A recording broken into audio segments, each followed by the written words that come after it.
Good news po tayo ngayong araw na ito. Dahil sa pagpupursigi ng ating Pangulo ay napatanggal na po ang ating bansa sa Financial Action Task Force Gray List. Ano po ba ang ibig sabihin nito?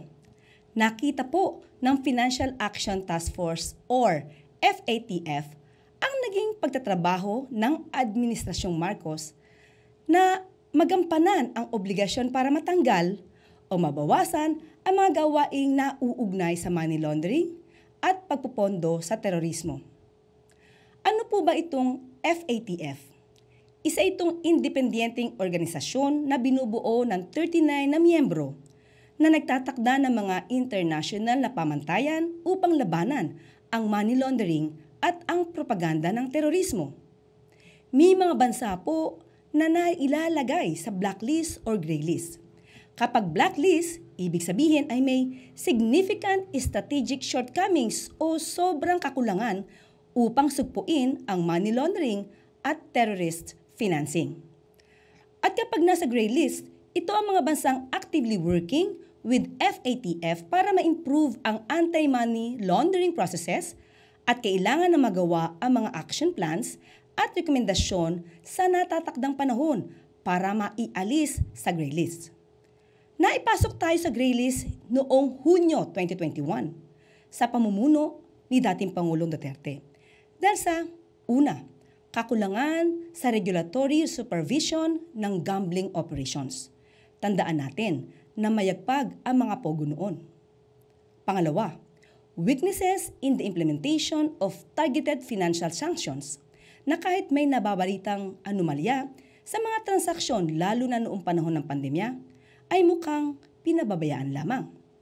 At pangatlo, delays in the implementation of Anti-Terrorism Act of 2020 na kahit na napakalaki ng intel at confidential funds noon. Nailagay nga tayo sa gray list noong 2021 matapos matukoy ng International Watchdog na 18 na kakulangan na dapat matugunan ng gobyerno para labanan ang money laundering at terrorism financing sa bansa. Pero dahil ipinag-utos ng ating Pangulo through the Executive Order No. 33 na kumilos agad-agad upang matanggal ang ating bansa sa gray list, nakita ng FATF ang improvements ng Pilipinas patungkol sa money laundering and terror financing controls. Napakalaking accomplishment po ito ng ating Pangulo na matanggal nga ang bansa sa gray list. Kapag ka po ang bansa ay nailista sa gray list, mahihirapan po ang ating mga OFW sa kanilang mga remittances, pati na po ang transaksyong pinansyal ng bawat isa o ng bansa ay maaari pong hindi payagan. Mahihirapan din po tayo makakuha ng foreign investors.